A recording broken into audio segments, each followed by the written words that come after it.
dear children. We'll continue with part 4 of chapter 11, dual nature of radiation and matter. Today we discuss the topics Einstein's photoelectric equation and particle nature of light. Albert Einstein developed a quantum theory of radiation which was actually proposed by Max Planck to explain photoelectric effect successfully. We have seen in the beginning that Max Planck proposed the quantum theory of light, that light is not actually a continuous form of wave with energy, but it is made up of discrete packets of energy. So Einstein took that theory from Max Planck and developed the quantum theory for explaining photoelectric effect. Let us see how he explained it. So the main point is that continuous absorption of energy from the radiation. Okay, absorption or emission of energy takes place in the form of discrete packets of energy, and what is that called? Quanta or photon. And also Einstein suggested that energy of each quantum is equal to h nu. H is a constant called Planck's constant. Okay, and nu is the frequency of the incident light. So what happens when radiation or light having different quanta, packets of energy, h nu, falls on a metal surface? The quantum of packet or quantum of light directly interacts with the electron. This energy, h nu of the light, is given to the electron which is on the metal surface. And what the electron will do with this energy? This energy is actually used for two things. We know that for electrons to come out of the metal surface, a minimum energy is required, which is the work function, right? And so first of all, it has to make itself free from the metal. So a part of the energy from h nu is used to overcome the surface barrier. Then this energy is called work function, as we know. So a part of the energy h nu is used for overcoming the surface barrier, work function, phi naught. Then what will happen to the remaining energy? The remaining energy of the photon is used to impart kinetic energy to the emitted electron. So the electron will come out of the metal surface and move with the velocity, and it comes out with maximum kinetic energy. So we can remember it like this. We have a metal surface, okay, and a photon of energy, discrete energy, h nu, falls on the metal surface, and the free electrons on the metal surface absorb this energy, and a part of the energy is used for overcoming the metal barrier, and that is phi naught, and the rest is used to give energy to the photoelectron. See, this is a particle-particle collision. Quanta of light is considered as a wave packet, okay, and it interacts with the electron. So you have learned about conservation of energy and momentum. Same is applied to this collision also. This photon-electron collision also, we can apply the conservation rules. So according to the law of conservation of energy, the energy before collision is equal to the total energy after collision. So what was the energy before collision? That is the energy of the photon, that is h nu. If we are considering about a single electron, okay, a single electron gets this energy h nu, and that energy is used for overcoming the potential barrier or the surface barrier, which is the work function, plus imparting kinetic energy to the electron. So we can write this equation like this: phi plus half mv squared maximum. This is actually the famous Albert Einstein's equation of photoelectric effect. H nu is equal to phi naught plus half mv squared maximum. Now, how do we get this phi as equal to h nu 0? So according to Einstein, we can write h nu the energy of the photon is equal to surface barrier or work function plus kinetic energy maximum. Okay, and from this we can write the expression for kinetic energy maximum as equal to h nu minus phi naught. This is actually the Einstein's photoelectric equation. Maximum kinetic energy of the emitted photoelectron is equal to the energy of the photon minus work function. Okay, and when the frequency is equal to the threshold frequency of the metal, that means nu is equal to nu zero, and the frequency of the incident radiation is just equal to the threshold frequency. What is the maximum value of the kinetic energy? What will be that? Electron has only just come out of the metal surface. It has not energy to move. So we can say the kinetic energy maximum is 0 when the frequency is equal to the threshold frequency. So we will go back to this equation and substitute the values there. We get 0 is equal to h nu 0. This nu becomes nu 0, the threshold frequency, minus phi naught. Okay, this is the case when the frequency is equal to the threshold frequency. So from this equation we can write an expression for phi naught as equal to h nu 0, right? Phi naught is equal to h nu. Kinetic energy maximum is equal to h nu minus, instead of phi naught, what you can write, h nu 0. Okay, which is equal to h into nu minus nu naught or nu 0. This is kinetic energy maximum. So these two expressions represent Einstein's photoelectric equation. But phi 0, the work function is a constant for a particular metal or material, and h is also a constant, Planck's constant. The kinetic energy directly depends on the frequency, not on any other factors. We can correlate it with the experimental observation. There we have seen that as you increase the frequency, the kinetic energy also increases. So Einstein had proved it by this equation that kinetic energy maximum is proportional to the frequency, not the intensity. Okay, so that was the failure of wave theory. According to wave theory, intensity was the factor which gives kinetic energy, but it was not proved, and Einstein proved it using this equation. So the basic equation, you remember, kinetic energy maximum is equal to h nu minus phi naught. So according to that, a kinetic energy depends linearly only on the frequency of the incident radiation and is independent of the intensity, which is in complete agreement with the observation. Then kinetic energy cannot be negative, which implies that photoelectric emission is possible only if h nu is greater than phi naught, which shows that there is an existence of threshold frequency which was not explained according to wave theory. So what is the second explanation? There is an existence of threshold frequency. How can you explain that based on Einstein's equation? As you can see, this is the photoelectric equation by Einstein, and we know that kinetic energy cannot be negative. It cannot be negative means h nu should be greater than phi naught. Or you can write nu is greater than nu naught. What is nu? The frequency of the incident light. And what is nu naught? The threshold frequency.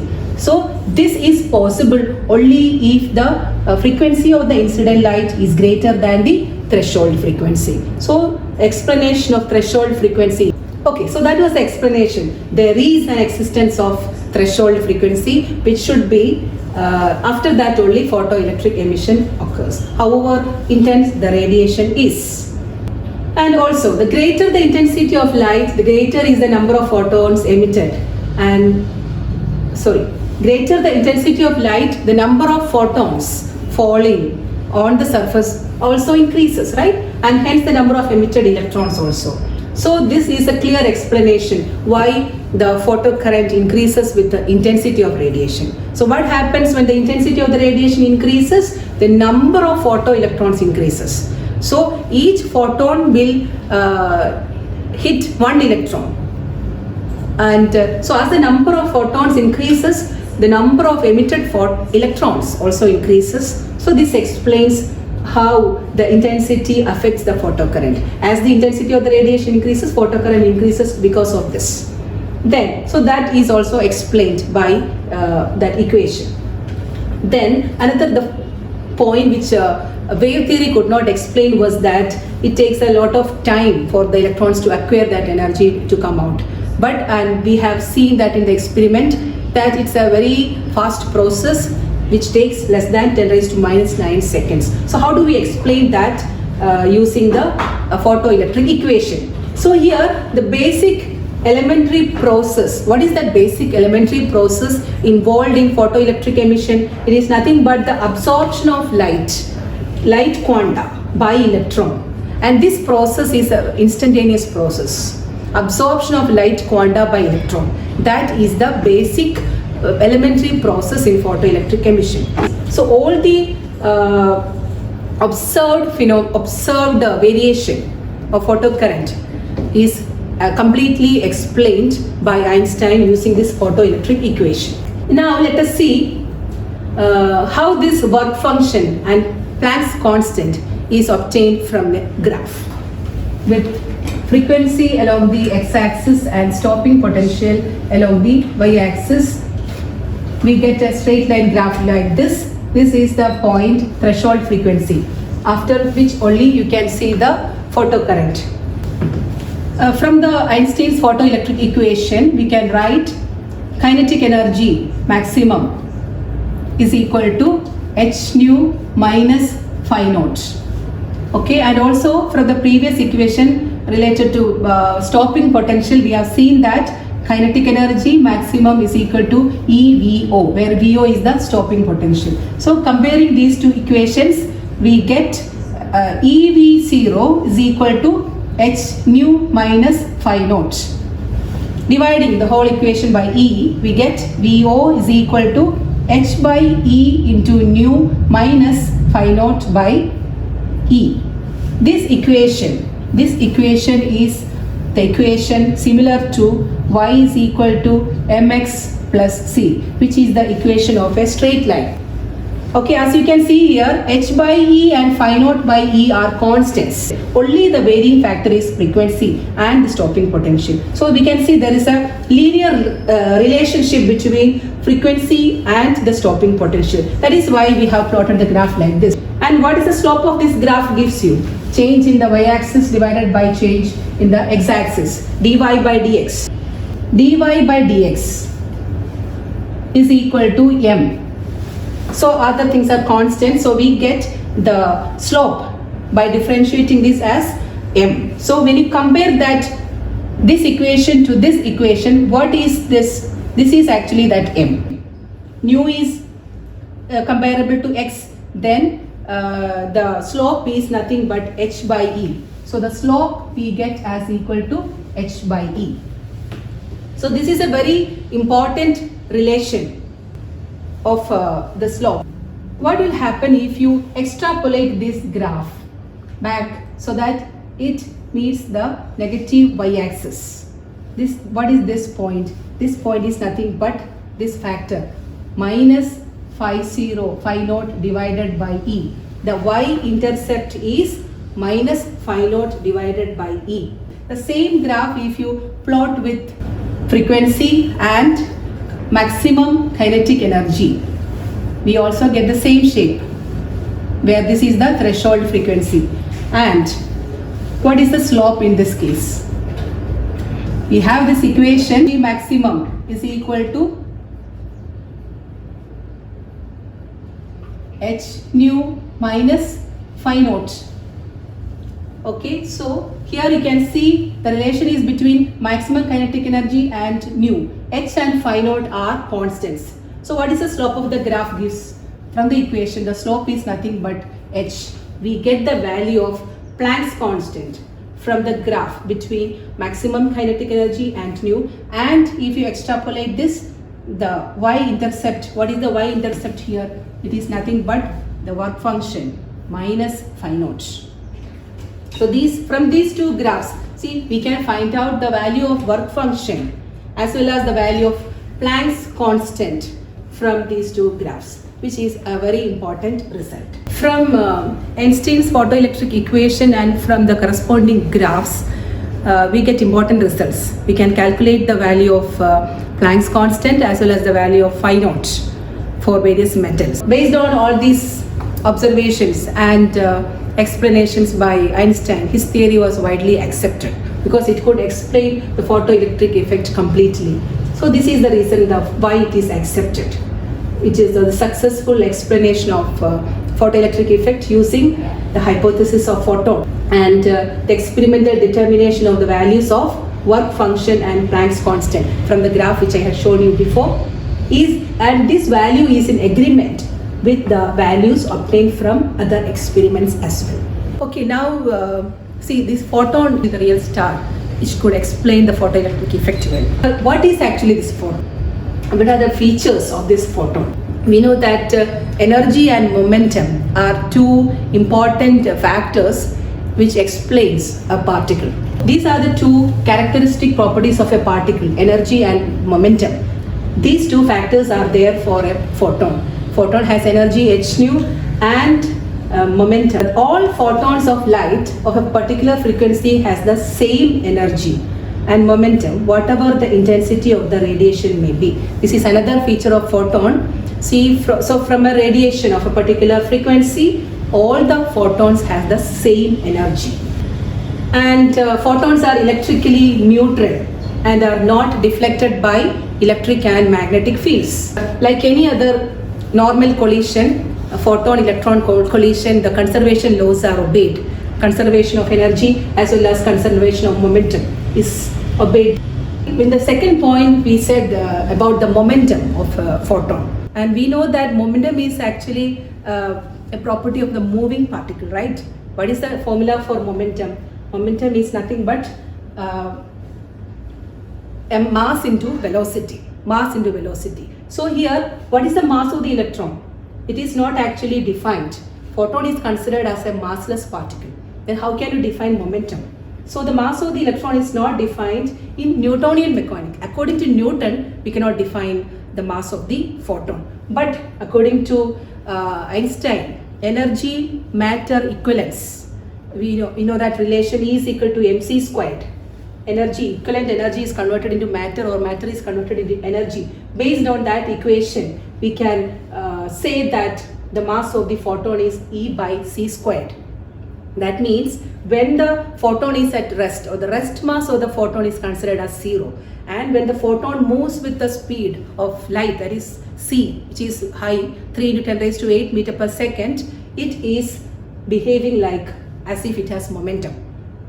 So that mass, this is actually the kinetic mass of the photon, and it is defined as E by c squared.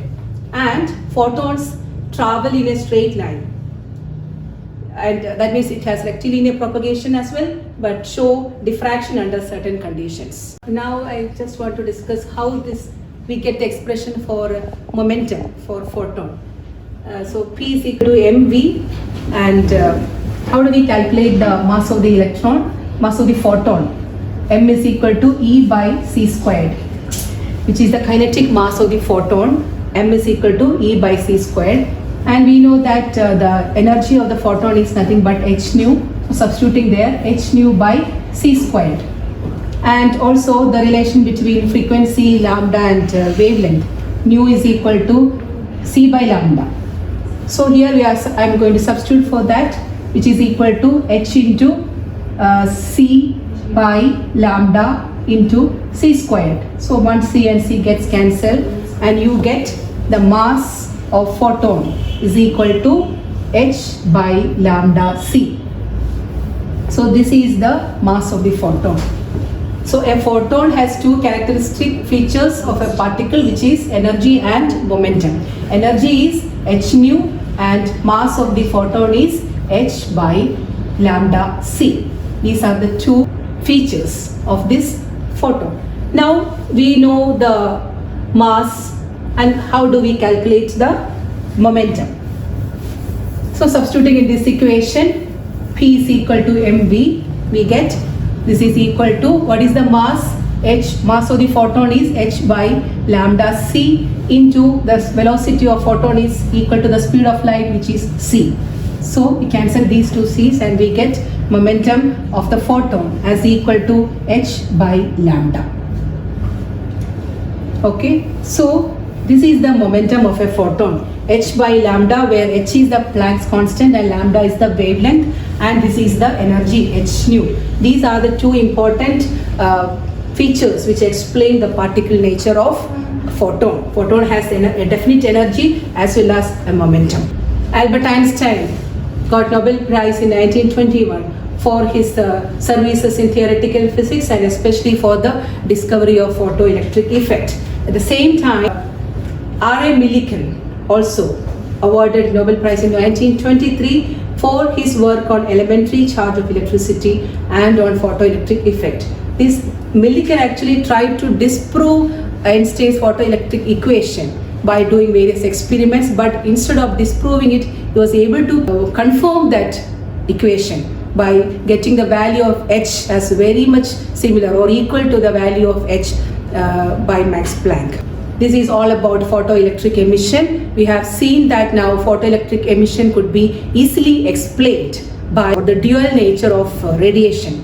Radiation not only behaving like a wave, but it also behaves like a particle.